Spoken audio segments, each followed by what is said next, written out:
Greetings, guys. A little chilly here today.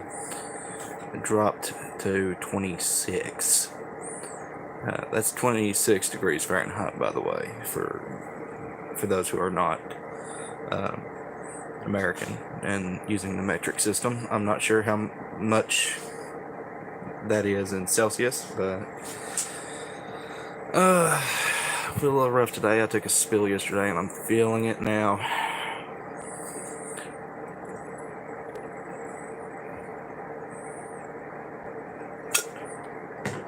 So, we're going to. It's apparently we've talked about. Apparently, with what we've been talking about, so I think Wizards has finally released something. Somebody in the Basic Fantasy Facebook group has archived it so that if they change the wording or what is said,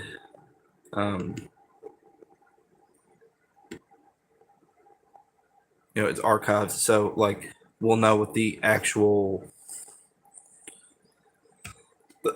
excuse me, what the actual document said before its revision. So we're going to read that and interact with that.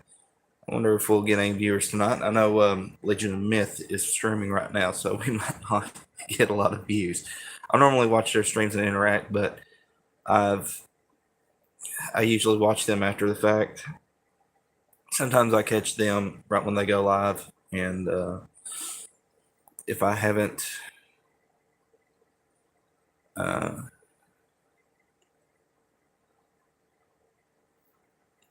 caught the beginning of the stream, I just kind of assume it's too late and they're already into a topic that I need to watch retroactively. So, all right, let's go to YouTube real quick. That way I can actually see comments once anybody decides they want to.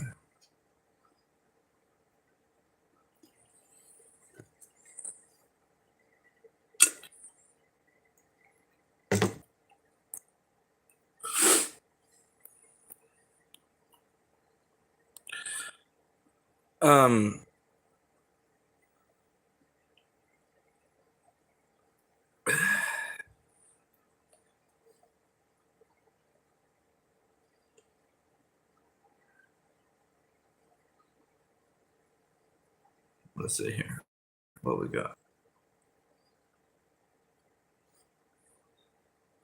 So, of course, we don't have any comments yet, but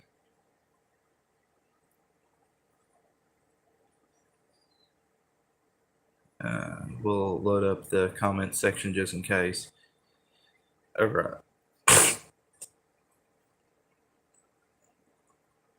So, let us go to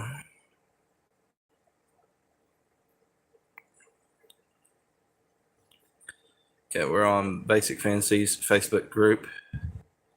And of course, a lot of people in the hobby, especially new ones, a lot of people coming to Basic Fantasy simply stick to Wizards. And as I said before, if I was Chris Gonnerman, I'd probably be a little bit miffed simply because I was considered runner up. I want to be somebody's first choice, not their second. But at the same time, we have newer players, and hey, even if they're coming to this from an alternative, who knows? They might end up liking the game better than 5e. Like, this would probably become their new choice. So, because obviously, like, Basic Fantasy is not as well known as Dungeons and Dragons. That, like, Legion of Myth says this term all the time. It's Dungeons and Dragons is the big 700-pound gorilla in the room. So, like, obviously, people know Dungeons and Dragons, but people will say Dungeons and Dragons simply for ease, and that's understandable.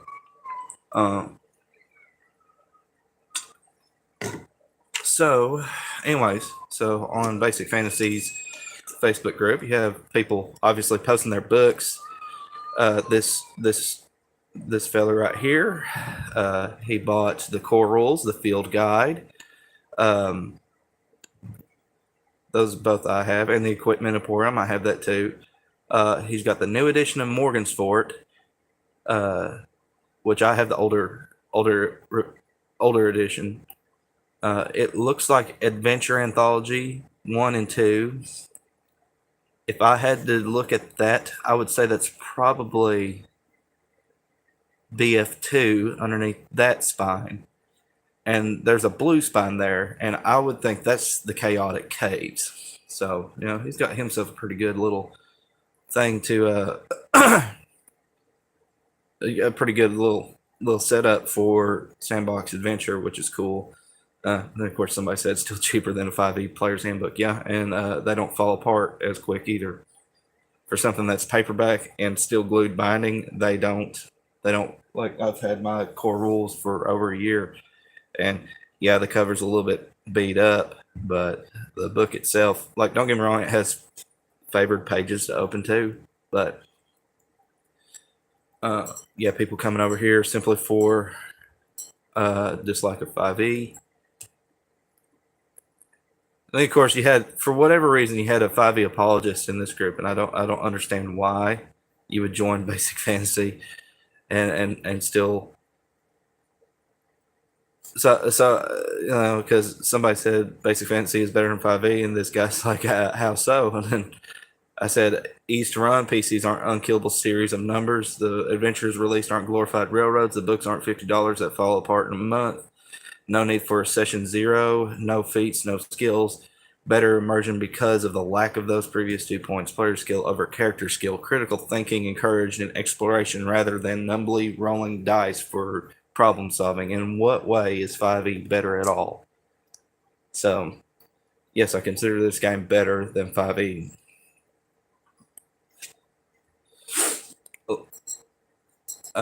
Gabe Fua has been doing the new artwork for some things.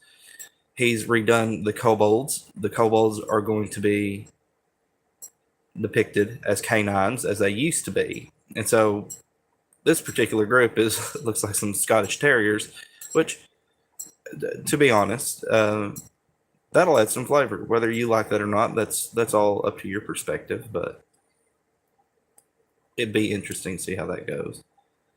And so Chris Gonerman has actually updated the 4th edition sticker to include that kobold. You have people sharing how they're coming up with their own way of creating hex crawls. Some creative ways. Somebody's using a paper plate for creating a hex crawl, and that's strange and different. All right, so John Blackley, here we go. I think that's his name. And again, don't bother these people on Facebook, by the way. So anyway, in Basic Fantasies Facebook group, he posted, looks like Wizards of the Coast finally did a press release on D&D Beyond, and everything has already been released. Everything that has already been released under the OGL 1.0A is safe from disappearing. However, I don't think that should change any publisher's plans on excising the license from the products, including Basic Fantasy, and I agree 110% with that. This sets a precedent, a bad one. Here's an archived version of that article because I don't trust WotC and can see them making stealth edits to it after they think the dust has settled a bit. You can click through the original article from there if desired, and he's got the archive. I have a video showing just a little bit of how we do a family hex crawl using several things. There's so many cool ways to do it. Yeah, that's the cool thing about this hobby, right? Like, it pushes so much creativity. I never would have thought to use a paper plate for hex crawling. Not one time. So it's very cool. And want to give a fine howdy do to Retro DM Ray for joining us tonight. Looks like he's actually able to join us. Absolutely. What's up? Okay. Miss Congeniality. Yeah, I'm doing a little video right now. Didn't know you was popular. I hit 100 subscribers today. No. Oh. There's people that actually like listening to me for whatever reason. I do, but then I fall asleep. So Yeah. just remember. Hey, I have been told I have a relaxing voice, so if that's do ASMR. that's actually not a bad idea. You know, the bad part is ASMR gives me the willies. It does me too. There's something unsettling like about it. it. Just Hey, remember who your biggest hold fan on. is. I got something for for ASMR. Hold on. Go to sleep. Are you asleep yet? Go to sleep. That's my wife. So anyway.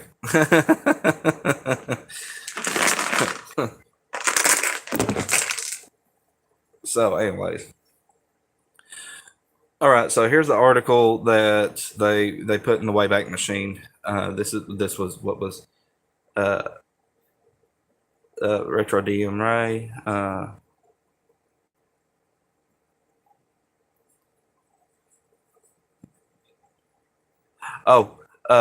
That was just Retro DM Ray's comment, but whatever. This is kind of like a live thing, so let's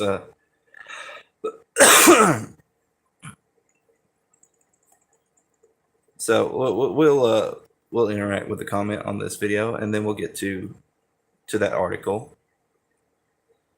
Because I believe what's up, my dude? Getting ready to run my session 1 of my new Wanting Unearthed Arcana game online for some old college buddies, and I can't wait. That sounds fun. That's Gygax's Unearthed Arcana too. Ugh, that sounds fun. I heard it's super silly. Gonzo, what's up? What'd you do? Noodles. Oh, you burned yourself on the noodles? They're hot. The bottom is. Okay. That's it. Thank you, honey. I'm gonna drink your pop. I've never had this before. The peach pop? Yeah. Okay. Mm. You like it? Yeah, I like it. Yeah, I like it too. Well, you know, I like peach stuff. So they're being very careful. They might get through it. Yep. Yeah, I was referring to my players being very cautious, and for good reason. They TPK'd in session 1, so like, that would probably make me a careful player. Which one of the guys in my group, he's going to run Beck Me Basic, so Mincer Basic, and I'm going to be a player in that. I'm going to be playing a human fighter, and he's still getting the stuff ready for that. I can't remember what he said we're going to run, but that's the rule set we're going to run. So here's the article posted by the D&D Beyond staff. When we initially conceived of revising the OGL, it's with 3 major goals in mind. First, we wanted the ability to prevent the use of D&D content from being included in hateful and discriminatory products. So there you go, right off the bat with the ad hominem and broad brushing. Because they released that PBS article. PBS released an article with a whole bunch of people. I'm sure you've heard about it by now. But this is one of the reasons why I've gotten away from WotC. If you are a white, straight Christian male, they hate you. That's just a matter of fact. If you're a white, straight Christian woman, you are number 2 on their list. They hate you just as much as they hate the first group. If you're a black, straight Christian male, they hate you number 3. They kind of keep you a little bit on this totem pole of checklists of people to hate. So they hate you. That's just the way it is. And so their whole crux of the whole OSR thing is always to be, so like first thing they want to do is try to get rid of the OSR, because OSR thrived on this OGL. So that, broad brushing right off the bat, ad hominem, straw man. So like they're setting up this straw man of fighting against hate and discrimination, when there's only one company that I can think of that was actually that way, and it was with a self-proclaimed neo-Nazi. I can't remember what it was, but it was posted on RPG sites, The List. So second, we wanted to address, so they just put that out there and they move on. So we're hateful bigots for playing old games. Second, we wanted to address those attempting to use D&D in Web3, blockchain games, and NFTs, but making clear that OGL content is limited to tabletop role-playing content like campaigns, modules, and supplements. And third, we wanted to ensure that the OGL is for the content creator, the homebrewer, the aspiring designer, our players and community, not major corporations for their own commercial and promotional purpose. WotC, you are the big company here.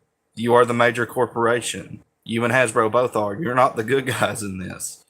And I know everybody's got this love affair with Paizo going on right now. I'm again leery because number one, like an IP related licensing agreement going to need a few years to kind of get the ugliness out of the way. So we'll see. Maybe in 3 or 4 years, maybe this whole orc license that Paizo is wanting to go to, maybe that works out. I say give it 3 or 4 years, personally, because like a lot of people that have experience in the law when it comes to IP related issues have said that this could be ugly. They say they rolled a nat 1 on this thing, but if that's the case, then why take 10 days to say any of this is on purpose, in my opinion, honest opinion? Yeah, they say it was leaked. No, like this was sent out to content creators and third partiers on purpose to try to get them to sign something really quick because it wasn't a draft, it was a final product. Because who sends that out to so many people? It wasn't a leak. It was a fully fledged contract that was ready to sign. So here's the thing. WotC's trying to save face. No, you are the major corporation in this. And you were trying to take away people's creative, because here's the thing. WotC is creatively bankrupt. It's simple as that. So like they've always been, they have been for the past several years. It just took, I'm surprised it took this long for them to reach this point. Look at Radiant Citadel. The only thing Radiant Citadel had, the only reason people remember it is because the staff refused to use a white male for the creation of that book. That's what it is. It's all about ticking off check marks on the diversity sheet. And here's the thing, like I played with many people. I played with many different people. I played with people of different religions. I played with people of different skin color. I played with people that were politically not aligned to my viewpoints. That's all totally fine, but they weren't at my table, never, whether physical or virtual. They were never at my table for the sake of checking off a diversity checkbox. It was usually because I knew them outside of the context of the game and was friends with them despite any differences in politics. Now, skin color I don't care about. It's just simple as that. You're just as much as a human being as me. I said this before. I'm a Christian male, and so I have this image. So I have this concept in my head called the Imago Dei. That man is made in the image of God. Every man, woman, and child is made in the image of God. You are an image bearer of God, and so I value that you as just as worthy as me of that title. So, like, I treat you with the same respect I expect to be treated. But I don't respect anybody at WotC right now. Let's put it that way, because they don't respect anybody like me. So, because let's be honest with you, video game companies, like many of the leaders come from, do this all the time. They at WotC swallow the pill too and try to get us to do the same, and still will probably. Absolutely, it's time to get away from WotC. Again, I know guys like Chris Gonnerman don't like their games to be used as alternatives, but I would say at this point, that's definitely a valid reason to get away from WotC. So, like, because who knows? It starts out as being an alternative, and then you end up liking the alternative better. We'll take a bite.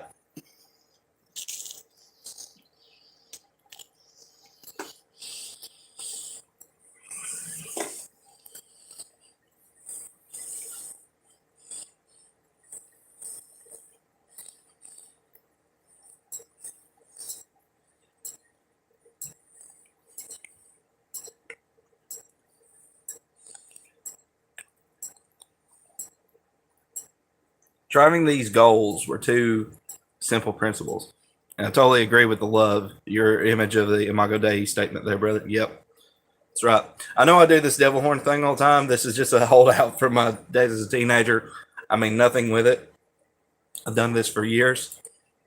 Metalhead. I love all sorts of different musics, but I was definitely a metalhead when I was a teenager. Which is funny because, like, I have this, hey Rex, hey Ray, hey Steve. Also, I have this big banjo tattoo, so like I'm a bluegrass guy. So like I mean nothing by the of course Steve would miss my Imago Dei statement, but like I mean nothing by this. Like this is just a thing. And I do it at work all the time too. Okay, driving these goals are two simple principles. One, our job is to be good stewards of the game. Well, you failed at that. Two, the OGL exists for the benefit of the fans. Nothing about those principles has wavered for a second. Yeah, you're lying. Like, yeah, the OGL exists for the benefit of the fans, but which OGL are you talking about now? Talking about 1.0A, or are you talking about 1.01? Or are you talking about this 2.0 thing that you're trying to release? That was why our early drafts of the OGL included the provisions they did. You call them drafts, but they're finished. The draft language was provided to content creators and publishers so their feedback could be considered before anything was finalized. Now this is them backtracking because they got such a hard reaction from this. It's like I said on Twitter, I hate 5e and I hate anything to do with 5e. And I hate the content that's normally provided for 5e. But in my opinion, this is a hobby that thrives off of third-party content. Like I said, the Thief class was a third-party content. Like it first appeared in a fanzine, and then it was included in Greyhawk. So this is a game that has survived and thrived off of third-party content. And I have a strange compulsion to listen to Dio. I love Dio. Holy diver. Anyway, gonna get me another bite here.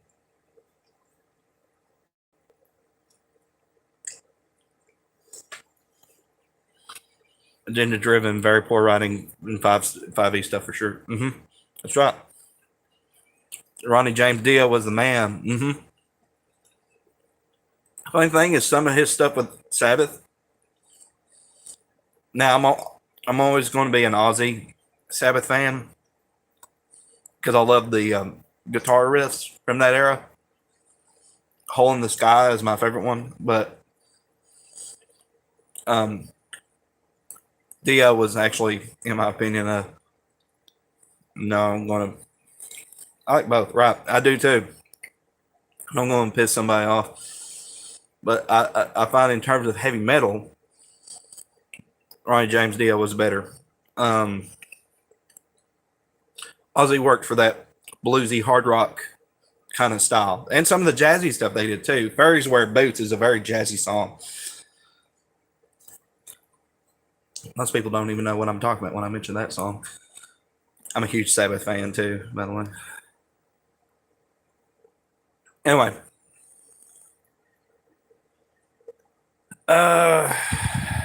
In addition to the language allowing us to address here we go, another one, discriminatory and hateful conduct, and clarifying what types of products OGL covers. Here we go. This broad brushing, this straw man that only cishet white males play OSR and they gatekeep, which is not the case at all. It's basically what they mean. So they're targeting a specific group of people to try to unite people under a common enemy now because they've done so bad here. Let's be honest. That's what they're trying to do. Our drafts included royalty language designed to apply to large corporations attempting to use OGL content. Paizo. It was never our intent to impact the vast majority of the community. How? And again, like I said, no, look, I've seen Ronnie James Dio in Louisville back in the big 80s. Best stage show I ever seen. I've never got to see him. I had a discussion with a fella at work the other day that the one band that I wish I would have saw live, and I'll always regret that I never saw him, is Rush. Because Neil Peart obviously passed away. Rush is honestly my favorite band. And because I love prog rock, I really do. Plus, I share a birthday with Geddy Lee, so that might make me biased a little bit. But Geddy Lee's everybody in that band was phenomenal. My first show was Dio opening for Maiden in '85. Maiden, I love Iron Maiden. Power Slave is my favorite album by them. I know probably a lot of people say that, but Yeah, it is true. Who gets to define discriminatory and hate? Them? Well, only them, of course. But it means that in and of itself, that too is discriminatory. Exactly. That's what they mean by this. This is them trying to push a narrative and set up a straw man. And because they did so horrible with this whole thing, they're trying to set everybody up with a common enemy, namely OSR people. I missed Rush 2, which sucks because Pert is a big reason I picked up a pair of sticks. Oh, you're a drum player. Cool. I play the banjo. I play the guitar. I started on the guitar. I used to be able to play harmonica. Your food's going to get cold. My wife's going to give me tar for it. I better take a bite.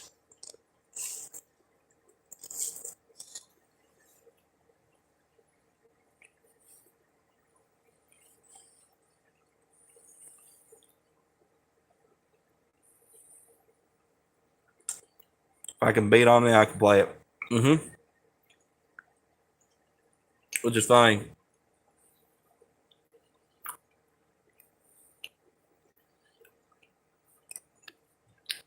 Kemper Arena, Kansas City.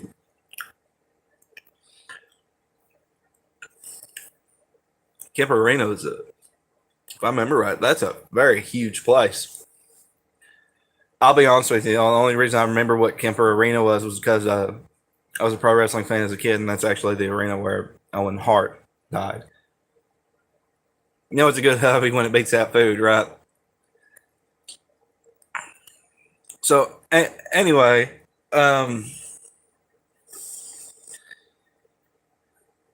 it was never our intent to impact the vast majority of the community. Well, how? No, like, 'cause here's my thing. WotC has been creatively bankrupt for a long time. The only reason why people still play 5e is because you have a lot of Kickstarters and other third partiers that are making campaign books and stuff like that. Like, for real, take a look at Strixhaven, Compendium of Chaos, and you tell me that's a good book with a straight face. It's not. Probably their best one was Curse of Strahd, and even that had some elements of wokeness to it. Not too terrible, but it was there. Like I said, Radiant Citadel, that was, it prides itself on not hiring a white male as part of the writing team. The Old Maiden, I'm jealous, brother. It prided itself on that, and that's literally its only selling point because it's terrible. Lost Minds of Phandelver. That's a good, I would say that's a good one, especially as a beginning thing. But since I've hated WotC for a while now, though, I wouldn't recommend it. The only reason I still play 5e is because my friends are playing 5e. I have a dungeon master that runs it for us.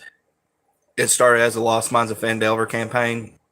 We're going through different things. All right, Retro DM Ray, see ya, brother. He's getting ready to run a game. He's going to be running 1E with Unearthed Arcana. He's going to be running Gygax Unearthed Arcana, by the way. So that sounds like crazy fun. But I got another game coming up where one of my players, the guy who plays the Dwarf Cleric in my campaign, he's going to be running a Mincer Basic. So, which I had Mold Bay Basic, and he gave me the books for Mincer Basic, and it is a little weird layout that I wasn't used to, but it's going to work. Got to roll 2. Got time to take a dog out. Blessings, brother. See you, Steve. So hopefully we'll have this up later for everybody to come back to. So let's next OGL will contain provisions that allow us to protect and cultivate the inclusive environment we are trying to build, and specify that it covers only content for TTRPGs. Yeah, see you, Steve. Hopefully I'll have this up and maybe you can see it later. What will not contain is any royalty structure. It will also include the license back provision that some people were afraid of. Blessings to all, fellas. See ya, Retro. See ya, Ray.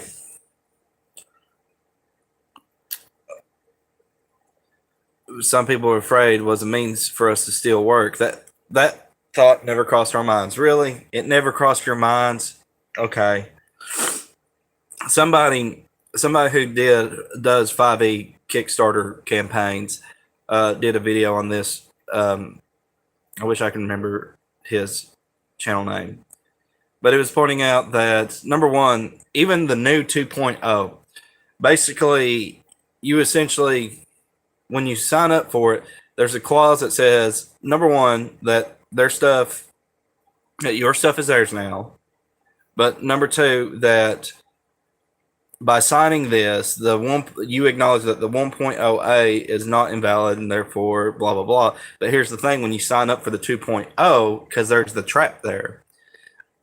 Yes, you're acknowledging that 1.0a is valid, but you're not signing up for 1.0a. You're signing up for 2.0, and now your stuff is going over to them.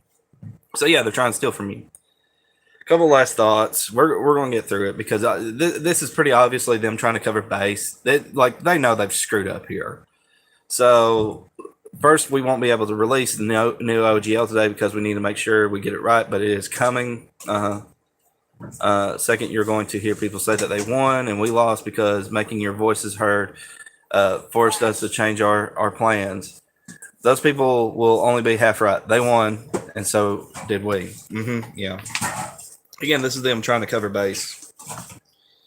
They've screwed up. They know they've screwed up. Please clean that up. It's not even on you. It's on me. Did it hit the floor? No, it got all over Okay. me. Just have a shower.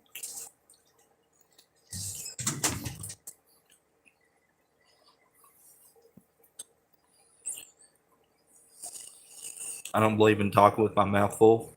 I'm just going to sit here for a second.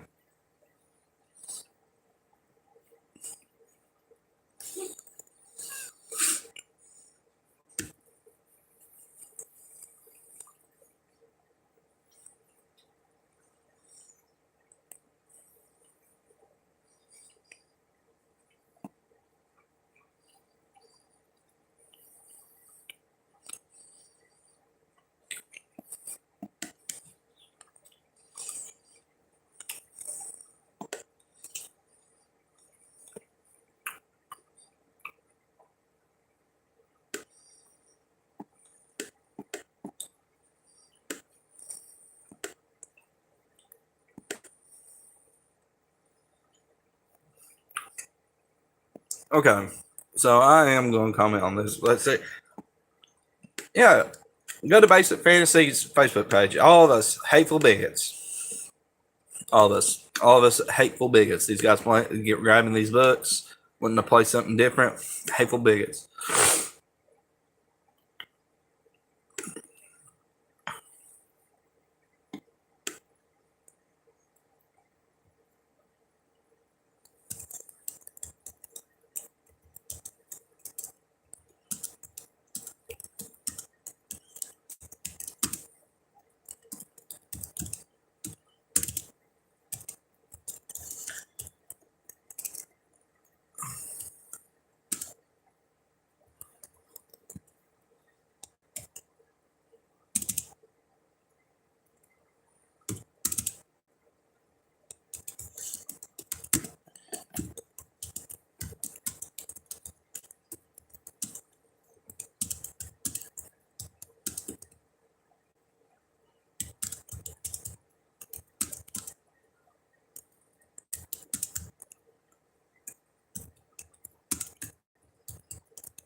Okay. And I'll get back to interacting here in a second. I'm commenting on this one.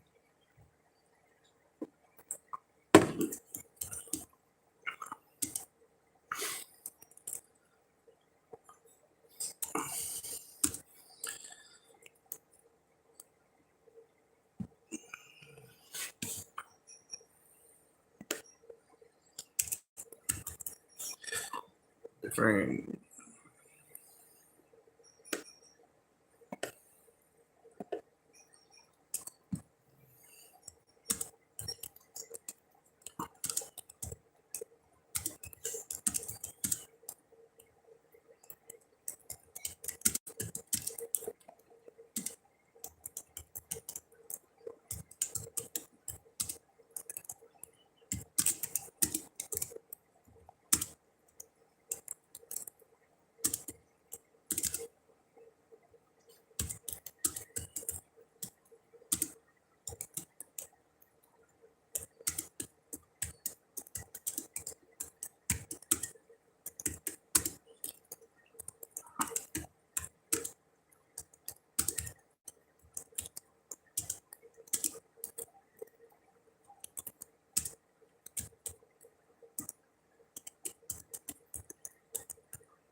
Okay.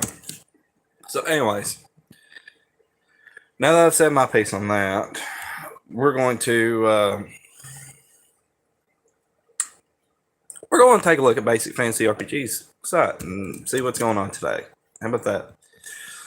Now you're probably wondering why in the world I've named this stream the Fellowship of the Ring of Protection +1 is because I plan on making this just like this is just going to be like a series of live videos I do that I don't really talk about anything in particular. I just kind of talk about the hobby in general. Of course, I'm always going to favor Basic Fantasy RPG in those videos, but see what we got going on in the forums today.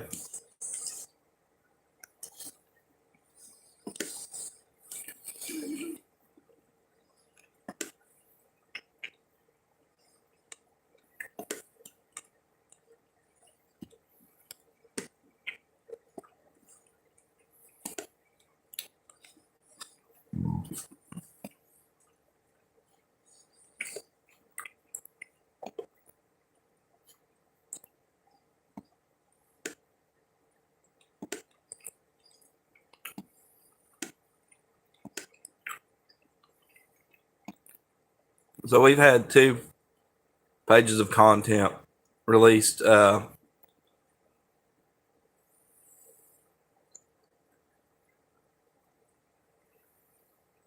since the video I did this morning. So page 31 on the Manifesto of Sorts forum thread, I should say.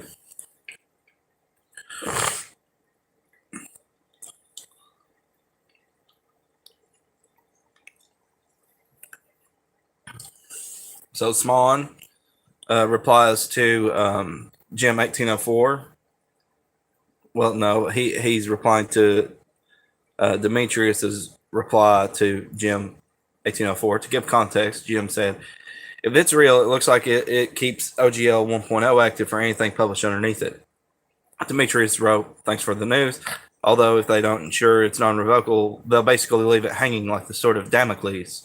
There's no way to know. They won't try to deauthorize OGL 1.0A tomorrow or the day after tomorrow. So this doesn't really make the situation better." Exactly.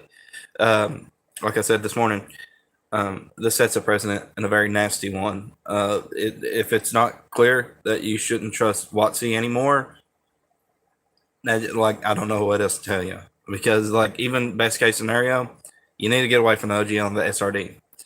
More so the SRD. That's where most of the problem is going to come from. Terminology, descriptions, things like that. That's why finding an open source license was not a problem for Chris Gonnerman, but excuse me, he chose to go this route of just redoing his book. Obviously, the most important book being the core rules. They can't copyright race or classes in the book only, but depending on the verbiage, they can mechanics. But looking at the threadreaderapp.com/thread/1603 ... blah blah blah. I've not seen a full OGL 2.0 anywhere. It seems that WotC's position is that they can deauthorize for future publications. So a site like basicfantasy.org could stay as a fossil with OGL downloads, but future stuff needs to be non-OGL or they might come after it. Of course, they might come after it anyway using copyright. Of course, Solomoria, that'll be Mr. Gonnerman. "Hey, Arctic Kid, are you willing to do one more piece of art for the project?" I love how he interacts with people that like are active contributors. "I need a giant drawing for my just added mountain giant, and I'd love if it matched the style of the others." That has to be that Gabe Hua guy. Has to be. Because like he's been doing a lot of the art for it, and his style really is good in my opinion. Since you did them, here I am with hat in hand. Oh, please. Attaches a PDF of that page of the book as it stands right now. Which he is a good artist. I like his style. Okay, so Darian is going to reply to RPG Research's reply to Taser the Ute. I'm Taser Ute wrote, I'm confident they will if it's designed and overseen by experienced lawyers. RPG Research says maybe it's an old .com curmudgeonly grognard in me, but I have seen a lot of inventors, artists, and companies lose their IP even after paying millions of experienced lawyers. Darian says that the thing that gives me hope about the Paizo-driven effort is who is involved. People from both Paizo and the law firm they're using have a lot of experience with OGL, and were even part of its creation. In theory, they will not be starting from scratch. They will be able to use the lessons they personally and individually learned over not just using the OGL for 20 years, but also helping make it in the first place. It isn't Joe Rando company just trying to pump something out on their own, and that is a fair point. It's a group that is not only experienced in the industry, but also experienced in this specific thing. That doesn't mean they can't screw it up. It does mean that they actually have an excellent chance to succeed. All that said, while this license is intended for general RPG use, I do agree that Solo is correct that the CC license is probably the best answer for BFRPG for multiple reasons. Yeah, like I say, just hold the course on where they're going right now. In my opinion, keep going down this route.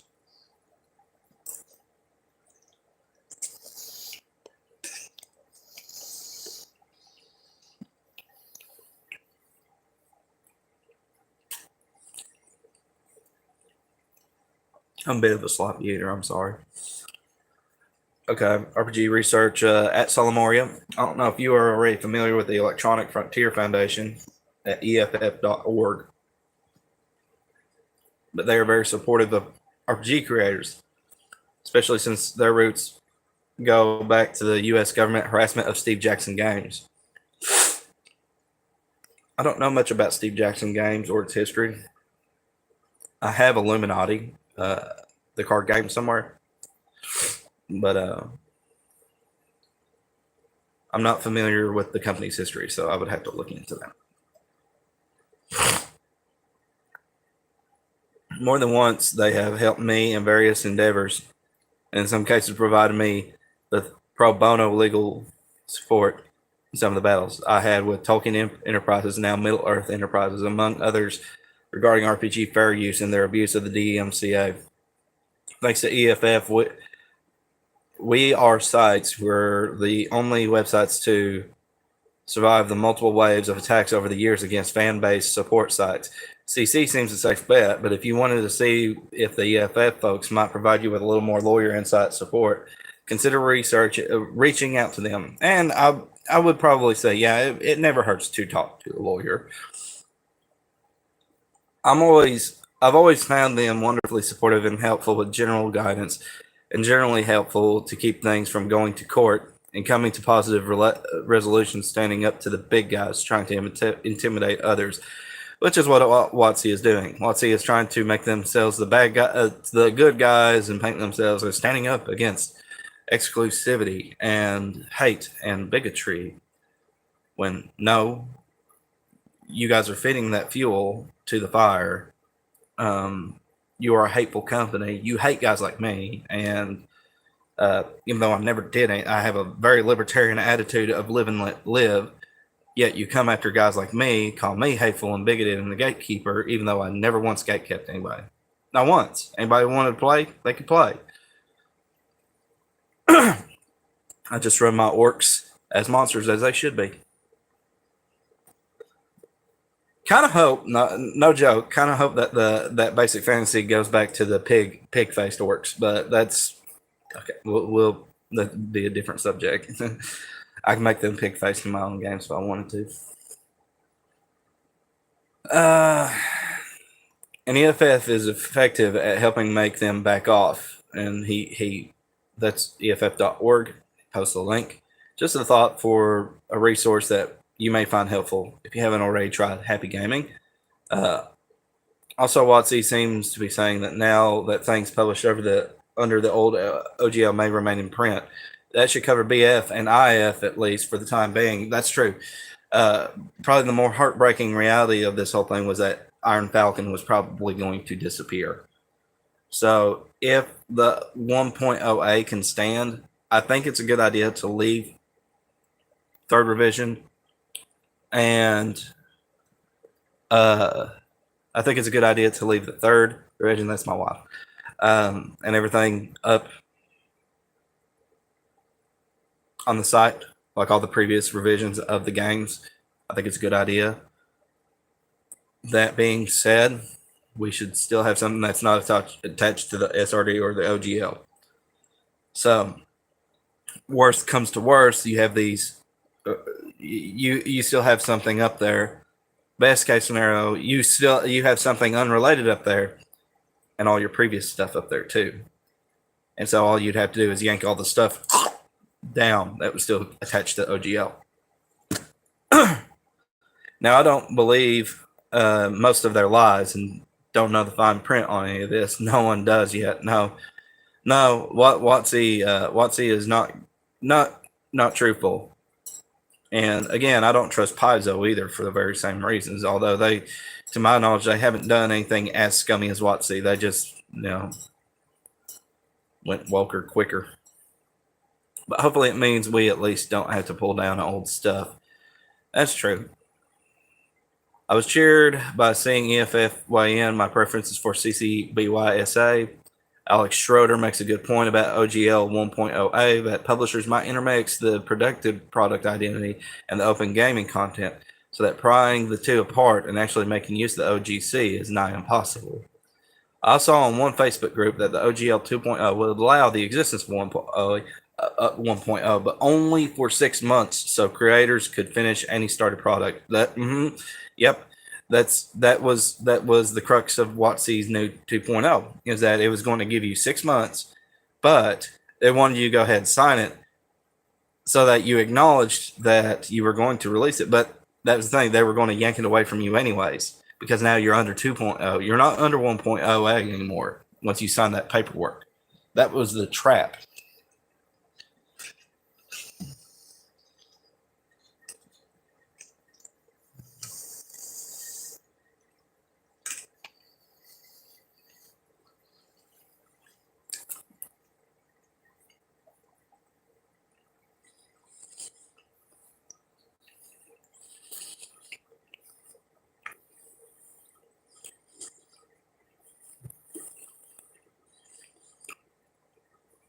Better wait until the official release to see what they bring on the new OGL.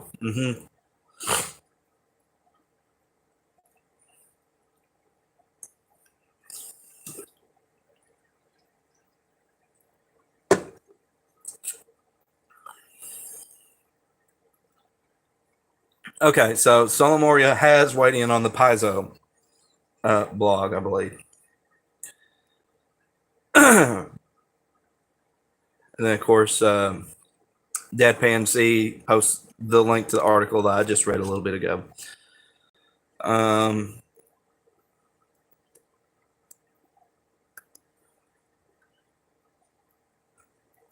So there apparently is an OGL thread on Basic Fantasy's site somewhere.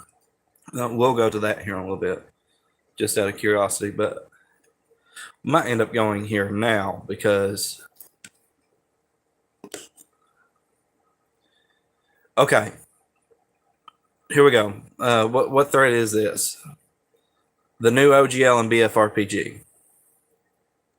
So there's 11 pages already. Yeesh. Okay. Will BFRPG join Paizo's new orc? Todd Lyons, who is a long time, well, he just joined in 2020, but he's a long-time supporter of BFRPG, and he's pretty active on their Facebook page too. If given a vote, I'd vote no. I would too. I like having a license from a neutral, non-competitive organization whose mandate is to increase sharing while still protecting attribution, use, and copyright. Creative Commons is tried and true. That's true. Orc is not. Who knows? Maybe in 3 or 4 years, maybe it turns out to be good. But I don't trust Paizo either. They're another big mega corporation. You think that they're like this? Do you trust Paizo? I don't. From what I've seen, Paizo's, which isn't Paizo's, they are ceding ownership of copyright and admin of it. I think is, however, I think moving to CC is actually a better move for BFRPG, and indeed most of the OSR games. Yeah, I agree with that. What is, as I said before, I have a newly minted distrust of licenses being creative right now. CC is time tested and honored. That's true. That's what Solomoria says. I 110% agree with this statement.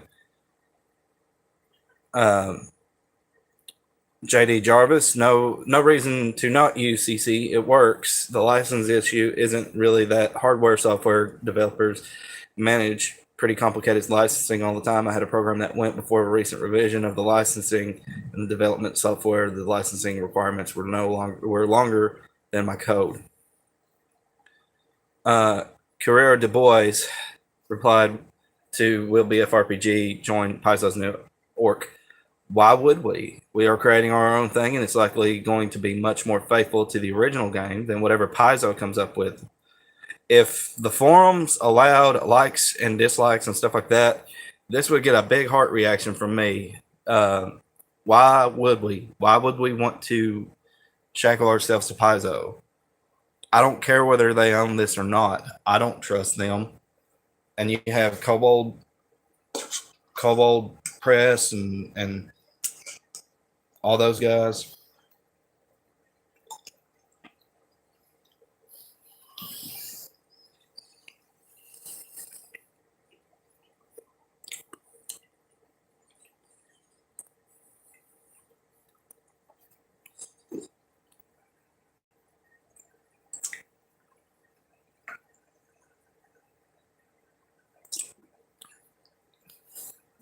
Because here's the long and short of it. These guys that are joining Orc, they're going to be making money from their games. Now, Chris Gonerman has gone on record stating that in terms of BFRPG, he does make a tiny bit of profit from it, like 25 cents to 50 cents.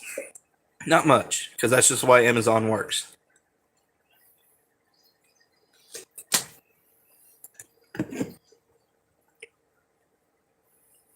Now, I don't know how many he sold over the year, but if that number somehow added up to 750,000, well, he would have to pay. And what's he got in his pockets? He's making 50-cent profit. He wouldn't have nothing to pay with.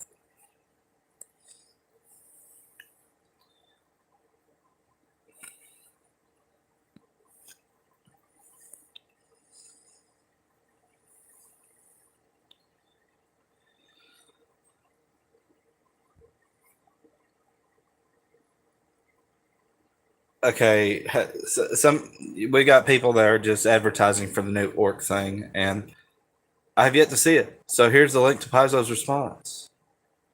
It's like, have you not seen it? Everybody's been talking about it all day.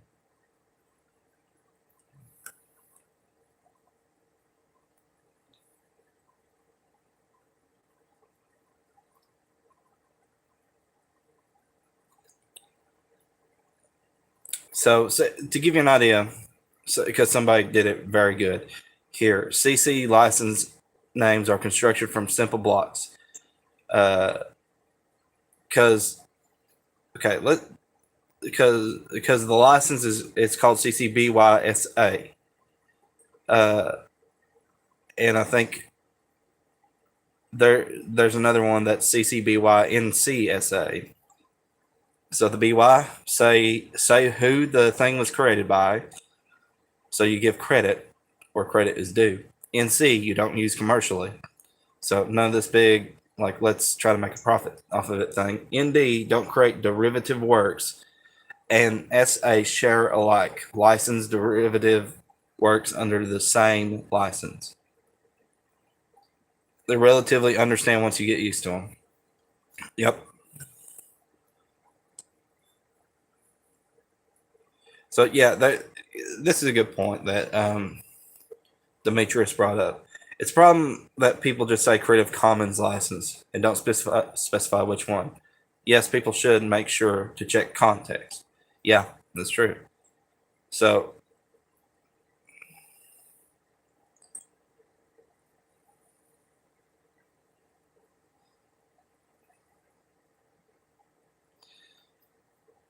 but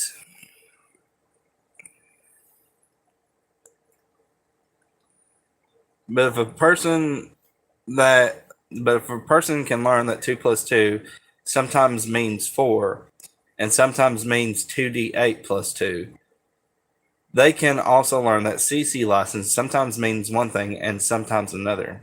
So Moria replies this: OGL serves the needs of the creator as a company by allowing the creator to a way to designate things they do and don't want to share. And as a derivative creator, you understand that you have to respect the parent creator's position, even though strict reading of copyright law doesn't require that.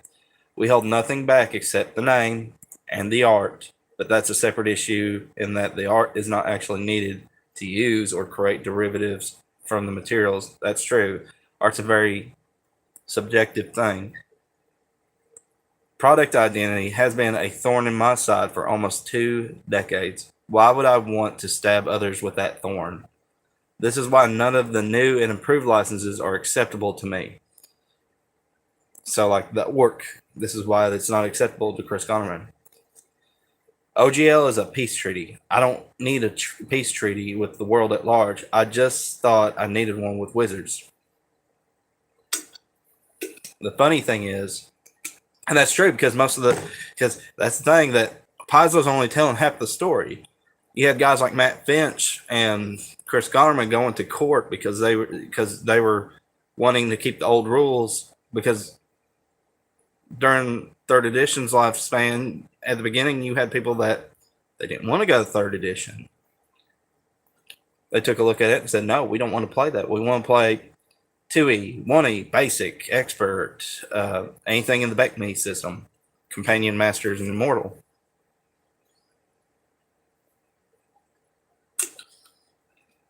The funny thing is they created this mess entirely by themselves. Yeah.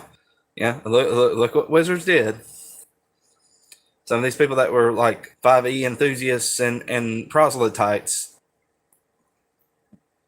try to evangelize for the cause. Do you still feel that way?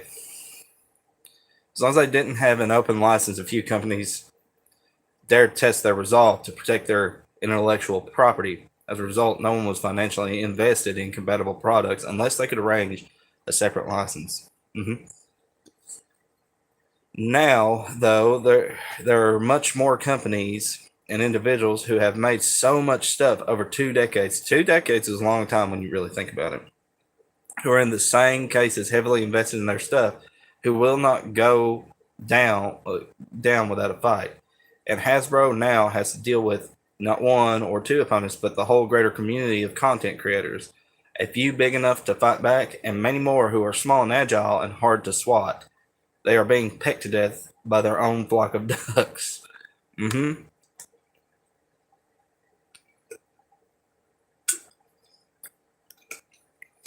They went back on their word. I mean, this is why I don't trust Paizo either. The last big company told us that it was irrevocable. And now you have this company telling you that their stuff is irrevocable. Nah.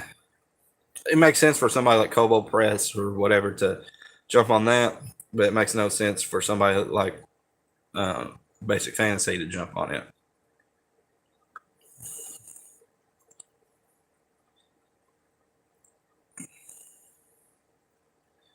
Okay, so somebody also pointed out, Todd Lyons pointed out, finally a statement. Content already released under 1.08 will also remain unaffected, ? And Cure Du Bois says, my understanding is that what has been published already is okay, but nothing moving forward. So they are proceeding with this abomination.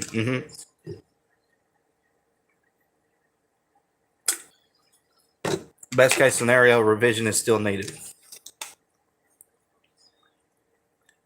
I don't believe them. If I find a note or statement that some friends or colleagues are figuring out ways to execute me or bilk me out of my money, property, livelihood, then it doesn't matter if they say, "Oh, you weren't supposed to see that, and now that you have, let's just strike that and we should go back to being friends again." Nope, not buying that. Nope, we shall not be friends moving forward. Uh-huh. Be honest with you, anybody that buys Watsy products now is a shill. Anybody that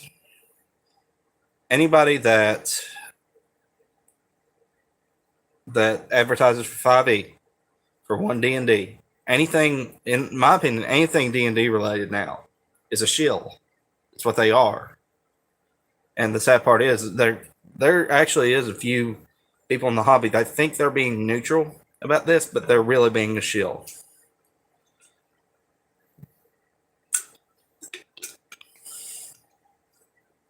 Oh, we're just going to keep buying 5e products. We're not going to open D&D or one D&D. Well, that's not the issue. The issue is that 5e is affected by this because of backwards compatibility. And so you're contributing to the problem by continuing to buy 5e products. So it makes no sense why you disagree with one D&D, but you're fine with continuing to buy 5e products. I understand to a degree. You like the game, you like the mechanics. I can't change your mind. That's up to you. But if you think that simply staying in 5e and you think you get by just continuing to buy 5e products and that you're somehow helping the cause, you're not. You're being a shill for Wizards.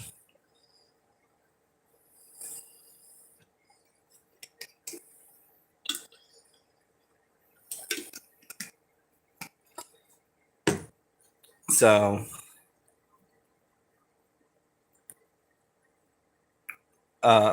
Chris Garman, of course, weighed in 100% what Smook said. Agree with Demi Rag says, agree with Smook. Eyes that don't see, heart that doesn't feel does not work when they are preparing you as an unwanted heart donor. They are very in a "it's not me, it's you" kind of state. Last update I've read on Facebook 2.0 was going to remedy, quote, the issues from 1.1 by giving 6 months to let you finish your product before the 1.0 license stops working. I'm sorry, you've seen my wrecking crew. They were supposed to hide behind the curtains until we showed up to demolish your house. So we'll give you some time for you to finish the decorations before we come to break things down. It's time to get away. Time to move off. But we're more or less done with that specific part of the thing. So let's take a look at anything else going in the hobby right now. Let's go back to the forums and see what we got going on.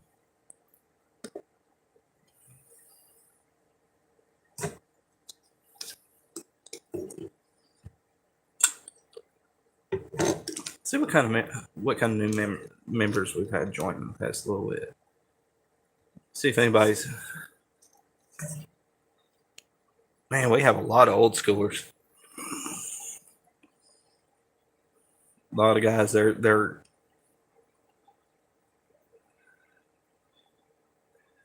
stuff is their membership is. Whew. Of course, Solon Moria, the first OG.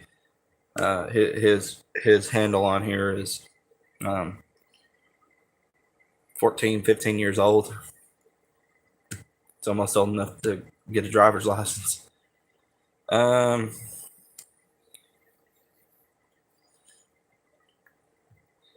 go back to the forum. Let's see what else is going on. Anything different about Iron Falcon?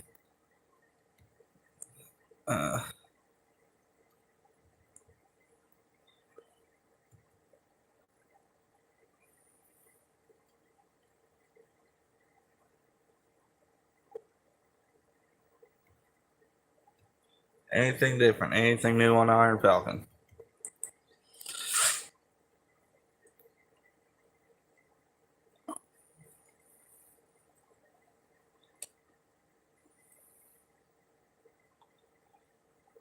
So we do have a new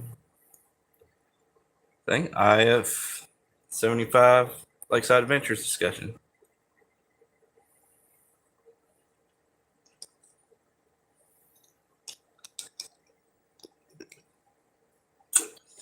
Which Iron Falcon, in case you didn't know, is a very unique setting.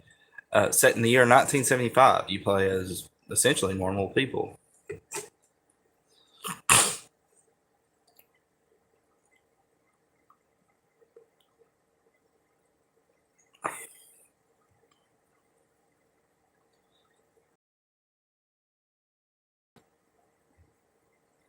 So let's see what, because Demetrius has posted some very interesting stuff.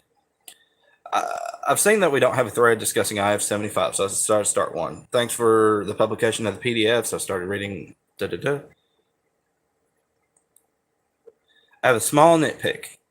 Hopefully, it could be useful for future revisions. The Latin name of the book, Cultus ex Sanctus Cuthberti, is incorrect.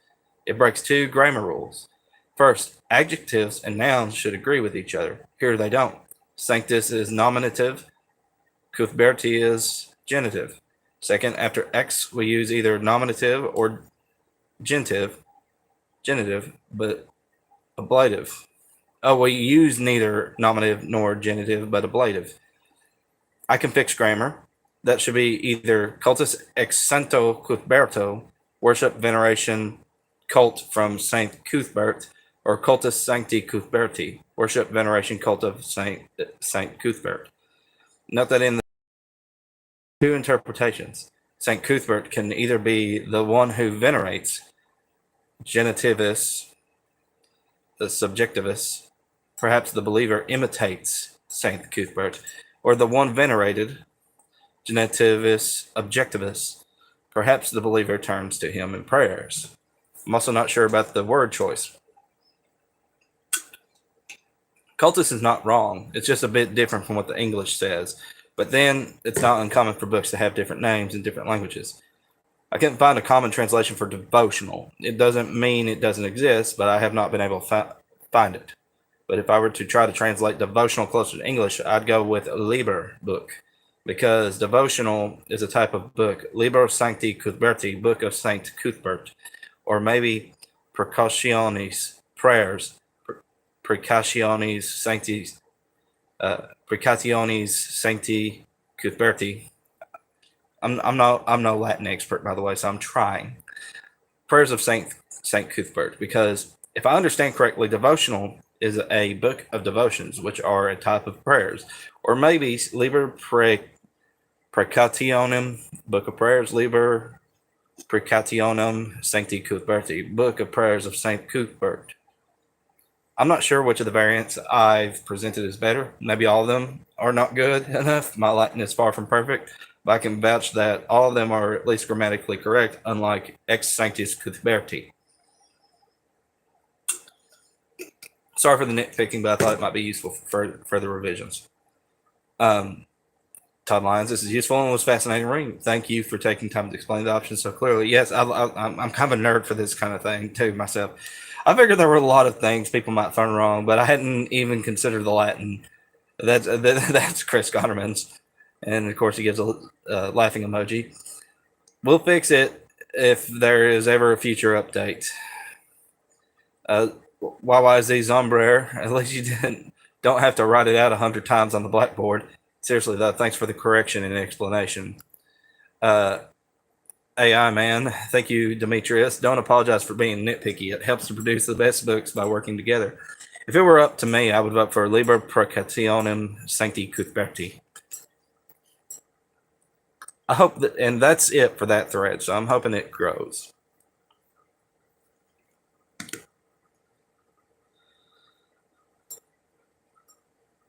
I'm going to leave a comment myself on that.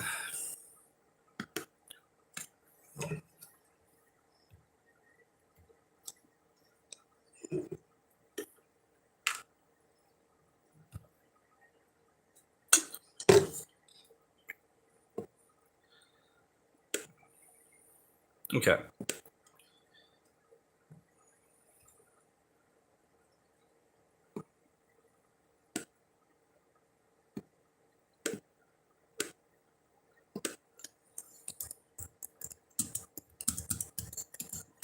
This is a very underrated thread topic, in my opinion.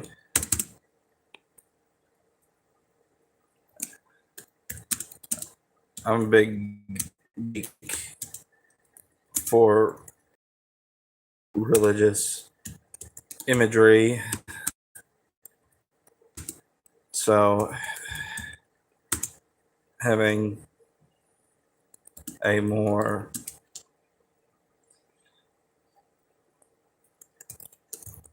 faithful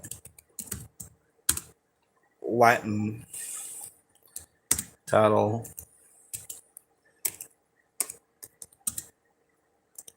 is something I'm definitely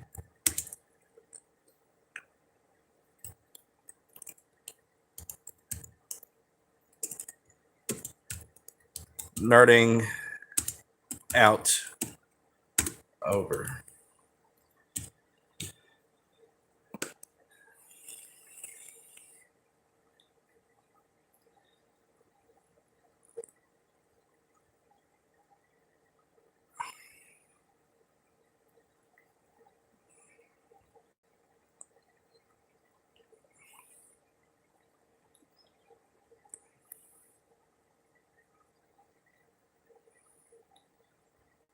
Let's go to the workshop. Let's see how Dungeon 23 is doing. Community edition. So I have some catching up I have to do. Hopefully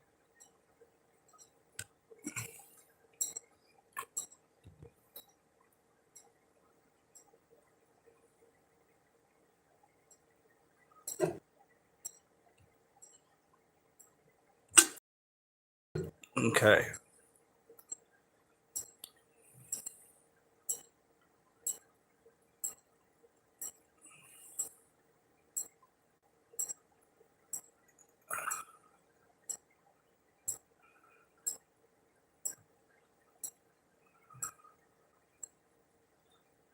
Courier Du Bois is the champion.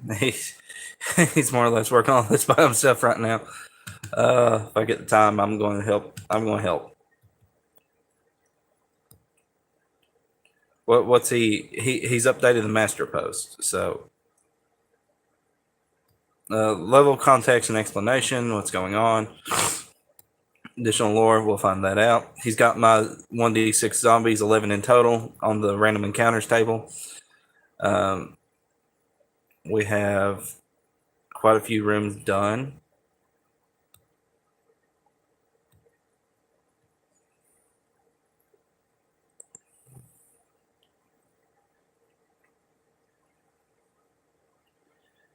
So, well, that's on the lighter side of things. What subjects do we have going on?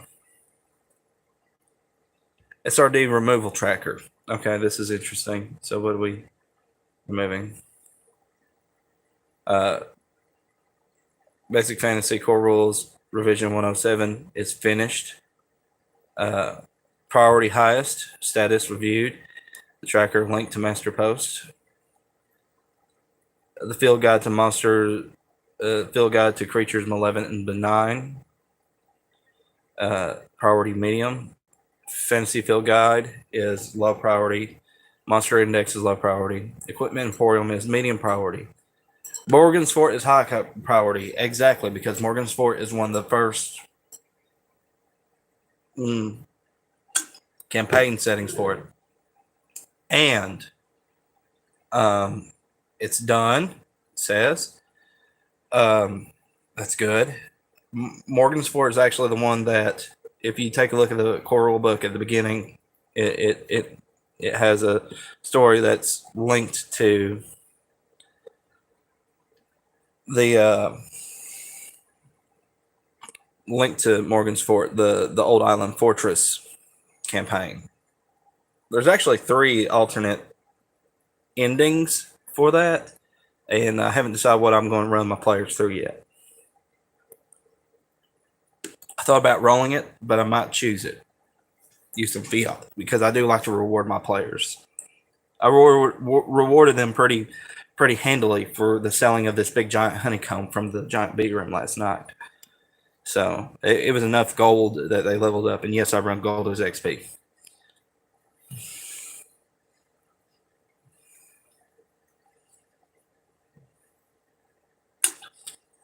So Mario mentioned that he wanted to republish BF1 for 4E. BF1 is a little trickier since it's not an actual rules manual. I guess we would need to read through all monster entries, but I'm still unsure what would be the most efficient way of doing it.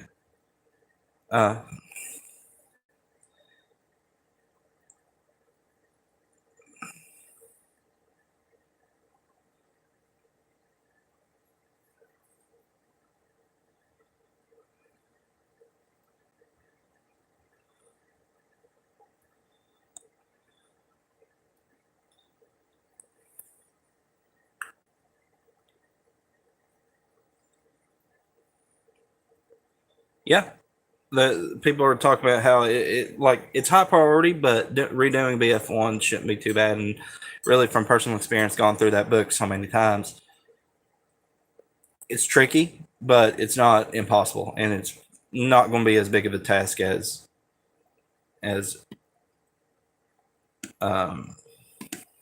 the core rules, in my opinion. If I'm correct on that.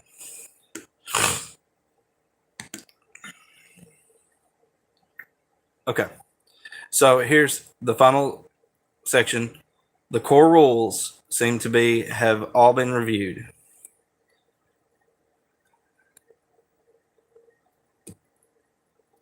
Everything seems okay. I believe everything is done.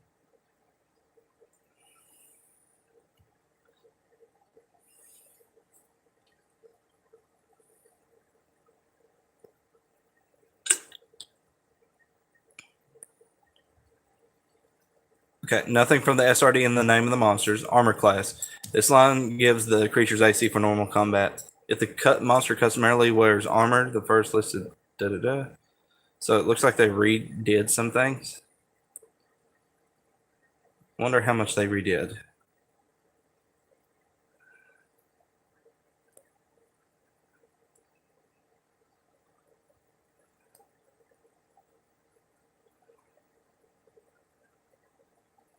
Okay. So here are a list of monsters that they consider SRD. Blink Dog, which the names that they're reworking with are Canine Warper and Dimension Dog.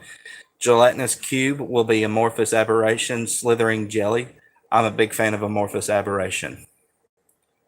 Owlbear, Razor Bear, Raptor Bear. I like Raptor Bear. Raptor Bear sounds cool.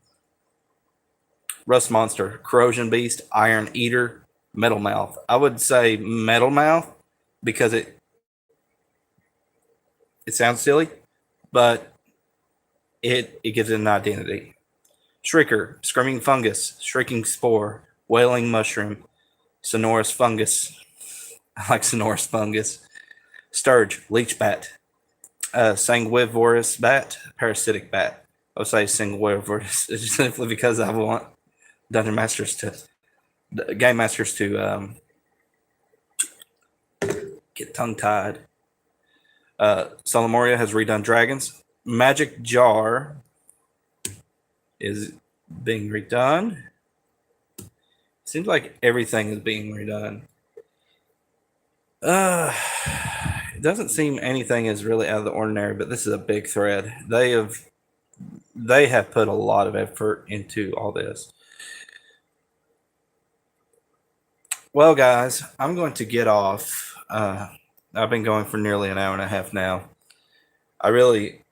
So it's been very interesting to see what they've been doing on the forums for Basic Fantasy. I'm a big fan of what I've seen so far.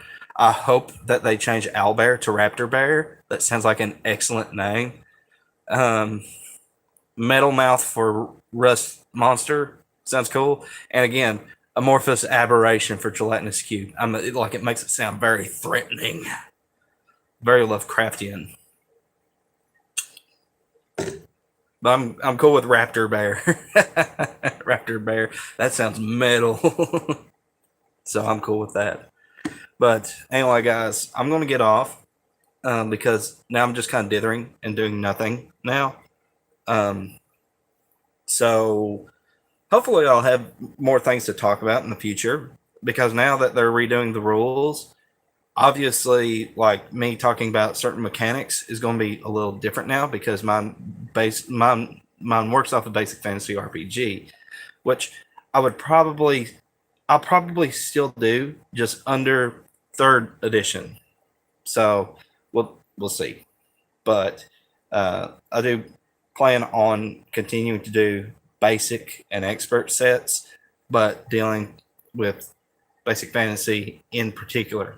That's the game that got me into the hobby. And I realized that there are some factions out there that say DCC, OSC, and stuff like that. All wonderful games, but I'm going to have that attachment to basic fantasy because that's what got me into the hobby. That's what, even though I started with 5e as a player, that's what that's what properly got me into the hobby. I say that because that's what made me want to become a game master. And now that I'm a game master, I would love to play in a game. And like I said, one of my guys, he's getting ready to run Mincer Basic. So we're going to see how that goes. I'm going to be a fighter in that one, so that's going to be fun. I've never played a fighter. I've always played a wizardy kind of character because I love those the best. But let's just say I took a character from a thing I had back in high school. His name was Renault Varin. He's from a story I made in high school, and we'll see how that goes. But using the creation of Raptor Bear is a silver lining aspect to all this. Exactly. I said that it's really sad what the whole community is going through right now. It is, but I'm optimistic because they can't take away your books. They can't take away your games. They can't take away your tables. And if I really repeat verbatim what I said in that post, we'd be here all day. It's sad, but to get to Fred's point, what's funny is that in their attempt to be generic, they've actually added an identity to basic fantasy that kind of, in my opinion, sets it apart. Like they brought canine like kobolds back in. Now, the art is a little cutesy. They look like Scottish Terriers. But I could see where they could be threatening, and I could work with that. I don't think there's anything wrong with that. Plus, what you run at your personal table, WotC can never take away from you. If you decide you want to use the reptilian draconian kobolds, you're more than welcome to do that. Personal opinion, I hope they bring back pig-faced orcs, but we'll see whether or not that happens. But while, yes, the hobby is going through a really rough patch, I'm optimistic because, number one, this is united everybody against a common enemy. And like I said earlier, the Wizards' only thing is trying to broad brush people in the OSR as hateful bigots. That's why they're getting away with it. You know, that's why they're supposedly releasing their OGL thing because they want to keep out bigots and hateful content. You know, and fight for inclusion, this, that, and everything else. And like, no. That, don't get me wrong, there's going to be some stupid people that buy into that, but by and large, the community as a whole does not accept that narrative. It's just that the loudest voices shriek the loudest and so get more attention. I'm optimistic about the hobby. After all, I'm going to keep doing what I always do. I'm going to continue to talk about basic fantasy. I'm going to keep talking about what I'm working on, what I'm getting. Like currently, it's certainly uniting everyone against a common enemy. Absolutely. And I'm going to run my tables the way I've always run them. I'm going to run my tables the way that worked. And that's by providing sandbox adventures for my players to stick them in the world and have emergent storytelling coming from gameplay. Currently in Morgan's Fort, I'm recycling an old bad guy for my Thursday night group, Thunder Tusk, the Orc Slaver. He's making a comeback against a party that have, that he's supposedly rumored to exist in Darkfur Forest. I'm looking to bring him back because he was one of the cooler aspects about the first time I did Morgansport.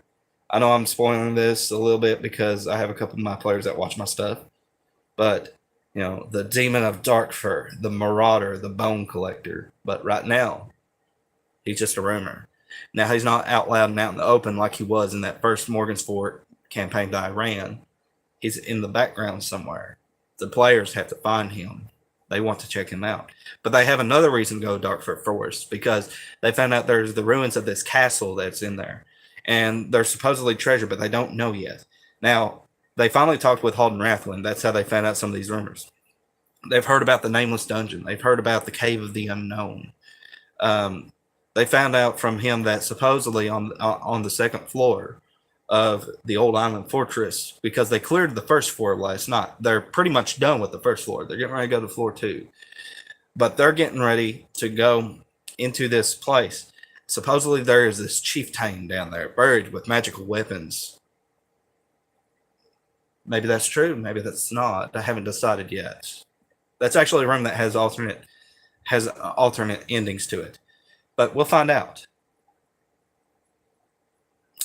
I've thought about rolling for it, but personally, I want to choose. I want to choose what's correct. Just bought all the BFRPG books. I figured it would be the last chance to get them before they all got taken down and changed. That's true. I've got everything downloaded. Of course, I have all my books right here. I have all the Glane Companion, and I have all the J.D. Neal stuff. I have Equipment Emporium and the Field Guide, and of course, the Core Rules. And I have Iron Falcon. I don't have the adventure books for Iron Falcon physically, but most of my stuff is PDF. And so, give you an idea of what I've got. And I've had them for a while. I got them whenever I was getting into the hobby. I collected them slowly over time. The first book, you can see a little bit dog-eared and floppy. It favors certain pages because of where I went. Equipment Emporium. Excellent stuff in it. Hate the art on the front, but I'm certainly no artist, as you can probably tell from my avatar. But Adventure Anthology, which is excellent, not only for adding to your campaigns, but having one shot. That's something they've also found. They've found out about Brymaston to the north, and they're probably going to go there next. Of course, Morgansport. This is my favorite because it reminds me of B2. It reminds me of the Keep on the Borderlands. It's so important. So excellent sandbox adventure. Field Guide, nice for little beasties. I'm using it in my homemade campaign right now. So,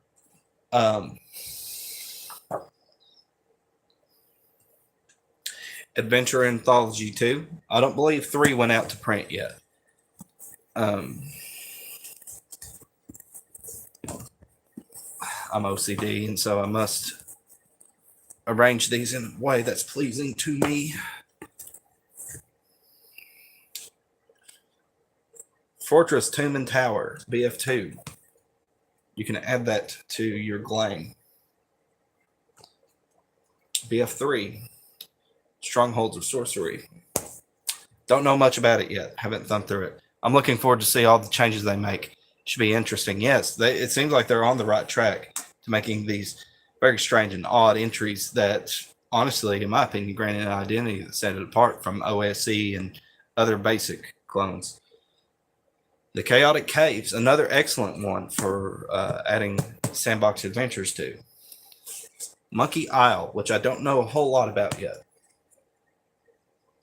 Saga of Giants. I have a group that's going through this right now. We're running it as a high-level campaign because obviously it's high level. And then, of course, the last book I got was the Iron Falcon. And I'm thumbing through it right now. The rules are different. It's very much in the 0E with Greyhawk materials added in. So we'll see how that goes. I'm thumbing through it because I would love to run 75. I have 75 as PDF, and I have the Monster Handbook as PDF. But we have all this. So that's all my physical books. I'll tell you what, before I get off,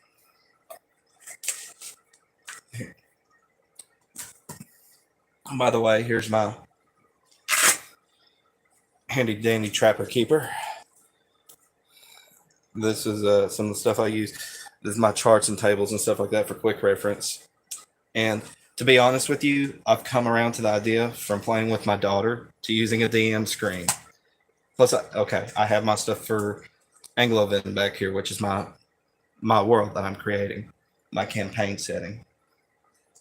I'll show you. I'll tell you what, give me just a second. Let me reverse everything here. Okay. So, by the way, I haven't forgot, guys, but I will eventually post the links to some of this stuff. So, this is the charts and tables thing from Basic Fantasy's site. Just basic charts and tables for quick reference.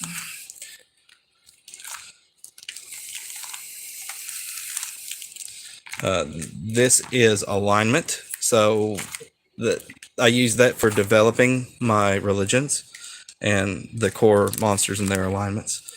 Dungeon map generator. Now I have something else in here.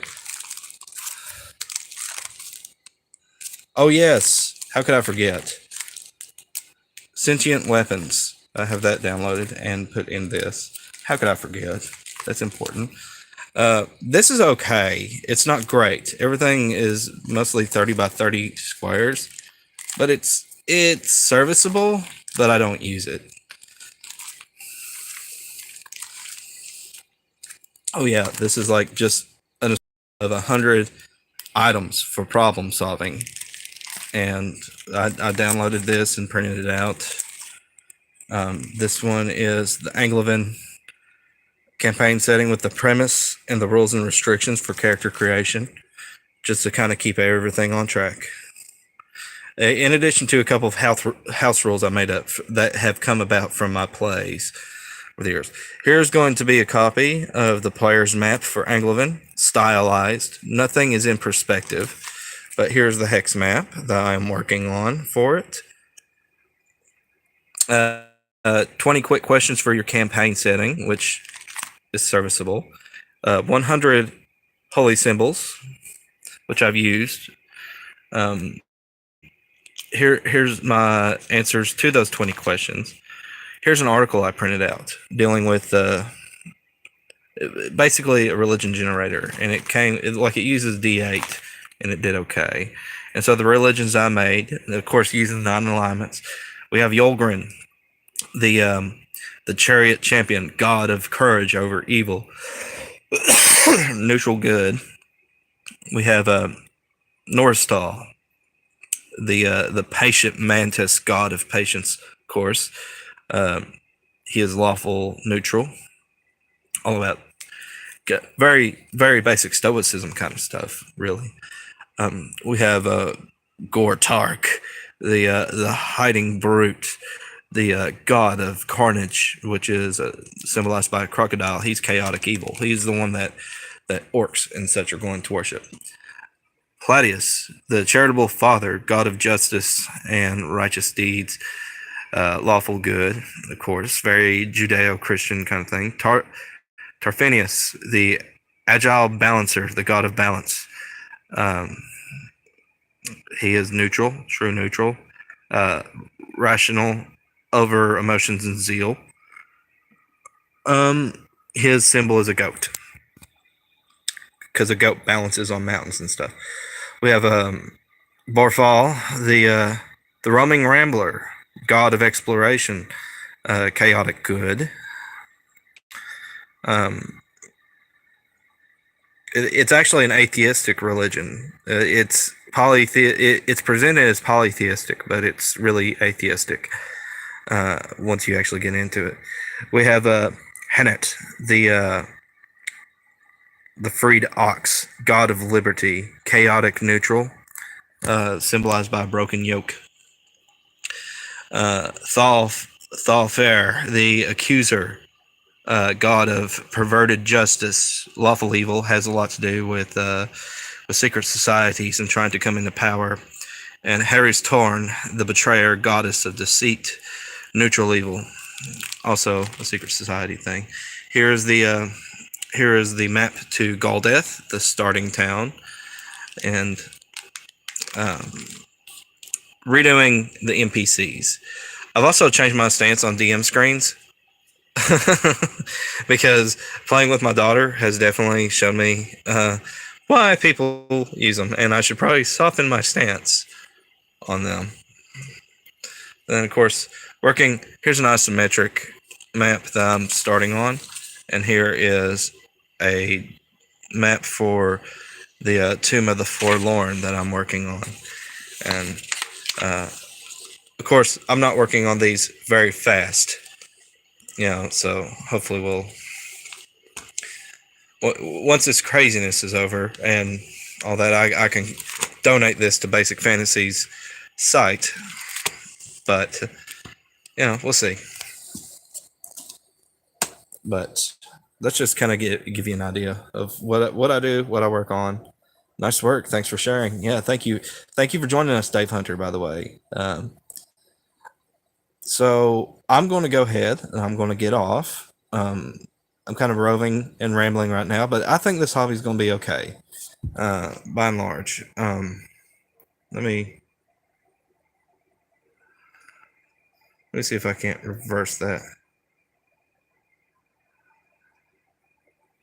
There we go. So I think this hobby is going to be okay. I don't think it's doom and gloomy. That's what a lot of people put out. I think we're going to be fine. I really do. Because at the end of the day, they can't take away your groups. They can't take away your books. They can't take away my little trapper keeper here. They can't take away nothing. They can't take nothing from you. The only thing that you can really do is to continue to provide for the hobby, for your players. That's the best way to fight against them, is to continue to run your games at the table. Don't buy anything from WotC anymore. If you ever did, I have some Magic the Gathering cards I'm going to get rid of. I'm going to get rid of them. Can't have them. Absolutely can't. They've just been gathering dust anyways. Haven't played in a long time. To be honest with you, it was the only game that WotC made that was actually decent. And even that is starting to become really terrible. So I'm going to get rid of them because I simply don't play them much anymore. Definitely going to be okay. Good people keep the hobby strong. That's exactly right. This is a hobby that has gotten by on, they're foolish because they fail to realize that this hobby always got by on third-party contribution. Like I said, the Thief class was not part of Zero Edition. The Thief class was not included until a fan put it in to a fanzine, and then Gary and company put it into Greyhawk. So without third-party contribution, we wouldn't have a Thief class. So, and of course, we have precedents for this. We had the whole thing with Lorraine Williams, and of course, you got people that want to say that it wasn't that bad, and it's like all of her mistakes and this, that, and everything else are overstated because their opinions are based in misogyny and being fat phobic and stuff like that, and that's not the case. No, her bad decisions were no part of her being a woman nor being fat. Her bad decisions were a result of her terrible, terrible business decisions. They simply were. Gary, of course, in my opinion, did mishandle his own IP during that time because he paid more attention to merchandising during that time. And that's how he ended up getting essentially chased out of TSR, being fired, having to sell his stocks and leave and stuff like that. I feel that whenever things get too big, and because this is essentially the same mistake happening again, just on a larger scale, and D&D is not too big to fail. And so now I believe it's time to live in a post D&D hobby, personally. However, honestly, the more faithful adaptations of the game, basic, anything back to me, of course, the advanced editions, first and second. So those are the editions that if somebody says I have those books, but they're WotC reprints, don't worry about it. Really, don't. Because WotC didn't make that game. Now, yeah, you may have paid WotC for those PDFs or whatever. Okay, fine. I don't fault you for that though, because that's the style. Because most of the people that were buying those PDFs were either looking for the true spirit of the game, if they were guys my age, or they were old grognards that remember playing it back in the day. So, like, I don't fault anybody for having that. Of course, I'm going to be in favor of supporting these other companies. Chris Godderman and his cause for Basic Fantasy and Iron Falcon. Dark Dungeons is another good one. I have Dark Dungeons X as a PDF. I also have what else? I have For Golden Glory, which is a 2E Advanced Dungeons and Dragons retro clone. I'm interested in that because, of course, I came out the same year second edition came out, so I'm a little bit curious as to, like, because in my opinion, the artwork was at its best during 2E's lifetime. In my opinion, that's just me though. I have Ostrich and Swords and Wizardry. So, and they're on PDF as well. So I have that. I have one of my players. He had all these PDFs saved up over the years. So we're getting ready to play Back Me Basic. So Mincer, um, like I said before. So he shared those PDFs with me, and he shared Zero Edition with chainmail with me. So I have like Greyhawk and Zero E and Blackmore, which I've always wanted to run. Like, you hear about Blackmore and you have to run it, like it because like it's so legendary. Like I'm going to dig into that one if we don't, don't run it, and like because I want to make sure I don't spoil anything. Like if I end up being a player or if I end up running it, I want to make sure of that first before I dig into it. So because Blackmore, so like you hear about Blackmore all the time. Like I just nerd out when I hear about it because like David Arneson was supremely underrated as a campaign writer. Um, so his contributions to the contributions to D&D, I know it got ugly um, between him and Gary. So yeah, it's the way it is. But putting that bit of history aside, Arneson was an extremely creative person, and without Blackmore, the hobby wouldn't be where it is today as well. Just the same as if Gary wasn't here. So, like, yeah, without Gary, the game wouldn't exist. Without Arneson, the game wouldn't exist. Without guys like Tim Kask, the game would not exist. And it's really funny because then you have all these people that want to call them istophobic and this, that, and everything else. They're misogynists. They were these old white men that kept the hobby and this, that, and everything else. When nothing could be further from the truth.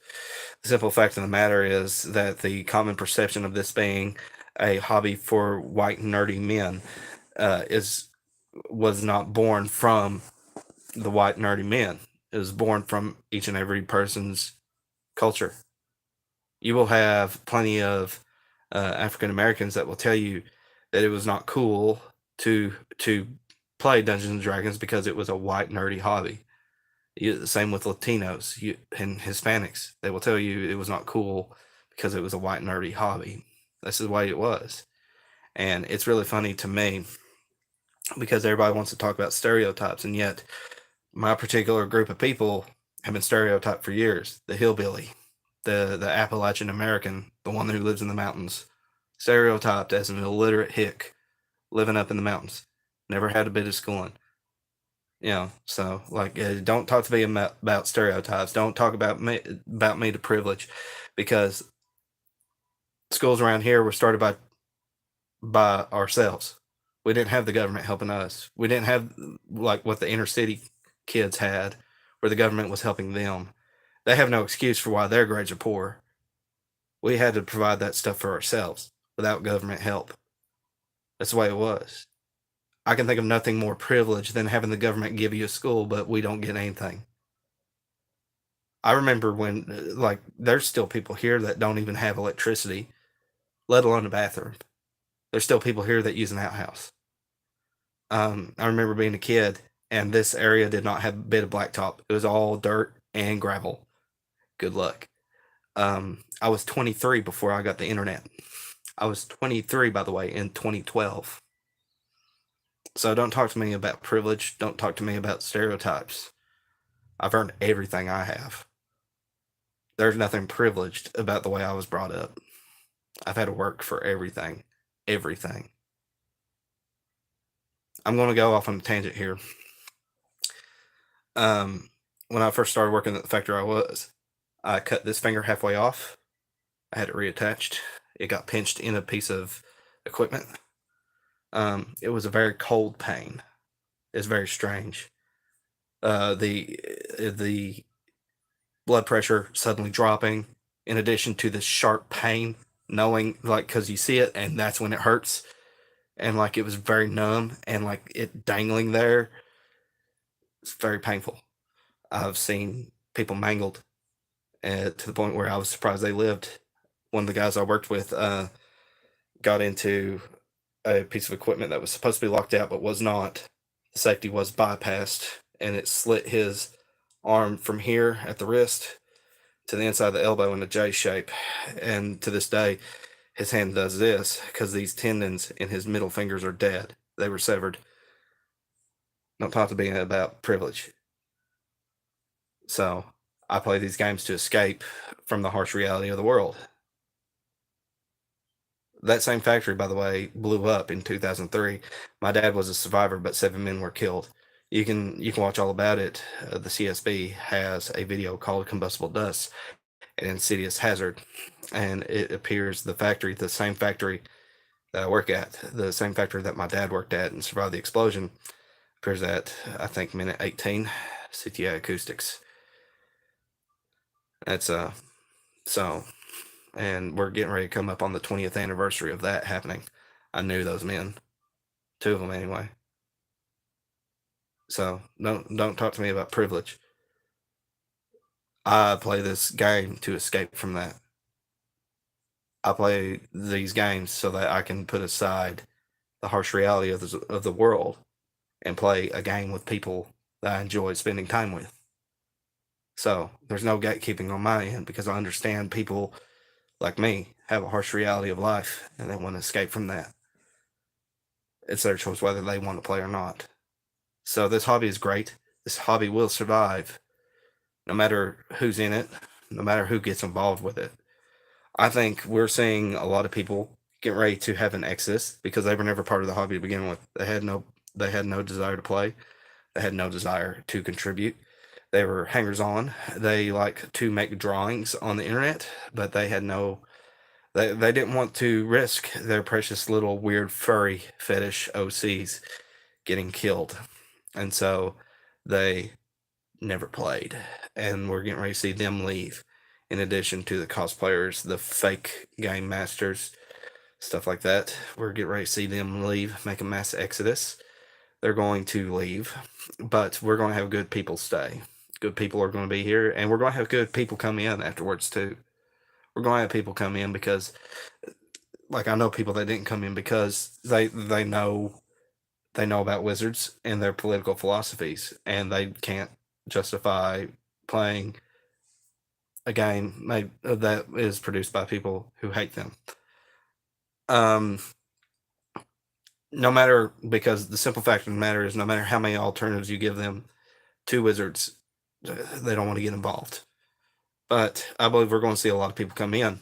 We've already seen that. Many people are coming over to Basic Fantasy, for example, because of the scummy things that wizards have done lately. They weren't here before, but they're here now. So what can we do? Well, we teach them about the game. We help them. We have people constantly asking questions, not only in the forums, but in the Facebook group. How to do this, how to do that. That's where the idea for my series came from. That's where the idea of when I talked about mechanics came from. What makes that different? Like, how can I do this and that? Like, and it's such a different thing than what 5e people ask. One of the things I remember seeing on Facebook was somebody was getting ready to run Curse of Strahd. How do I make my players go to Barovia? You can't make your players do anything. You got to give them a reason to go. You got to either keep throwing things at them in the world for them to do so that they can continue to play and do what they want to do. And then maybe they'll get bored and decide to go to Baravia, or give them a reason to go to Baravia directly. But never railroad them into that. Don't make them go. Let them go. That's the key. Let them go. So, like, my players right now are debating whether or not they want to go ahead and clear out the Old Island Fortress, go to Bry Madison, check out Darkfur, or go to the Cave of the Unknown, or go to the Nameless Dungeon, or check out Pineford. They want to know what, like, they're debating what they want to do. And so, like, the whole reason I made these videos to begin with, not only is because I felt like that there was a glut of 5e stuff and not enough for basic fantasy, for example, but also because I felt like there wasn't a whole lot of people aside from Bandits Keep and Hex Press talking about the mechanics of these games. How do I know I'm running it right? Well, I mean, of course, the easier answer to that question is if your group is having fun, you're running it right. But you might be wanting to know, well, rules as written, how specifically do I know that I'm running it right? Well, let's go over the rules. Let's take a look at what they say. How can you interpret them? One of my more well-received videos has been the reaction rolls, because the reaction roll is a very important mechanic. One that is, while it still exists in 5e, it doesn't exist in the same way that it did back in basic. It keeps encounters from being monotonous. Like I use the example of a tarantula and a scorpion last time. Okay, these are normally opportunity predators. They normally eat. Why are they not attacking this time? Could be that this thing just molted. You ever seen a tarantula molt? It's a very long process. The creature is still very soft even after it's over. They will go for days, if not weeks, without eating. Because number one, their fangs have to harden back up. They're chelicerae. They have to harden back up, and their carapace needs to as well. They can easily rip open like a water balloon if they're not careful. So like they generally try not to hunt afterwards. Okay, well, why is it hostile but it's not attacking now? Well, it could be that it's only defending its nest right now. It's not very hungry. Normally they're opportunistic, but they will go on fasting for whatever reason. They will do long fasting sessions where they don't eat whatsoever. So you have these weird, strange things that you can bring up in your game. Of course, undead will always attack, no matter what. But because they're mindless. But the simple fact of the matter is that these games don't get as much coverage. Why? Because, well, the simple fact of the matter is we've been competing against a mega corporation for a long time. Now, I'm newer to the hobby. When I say we, I remember my place because I've not been doing this as long as many of you guys probably have. But I'm interested in the game. I'm interested in the mechanics, and I'm interested in making sure that like we can help get people into these games that are looking for an alternative or looking for a better way to game, a more simple way to game. 5e, its combat is sluggish and slow.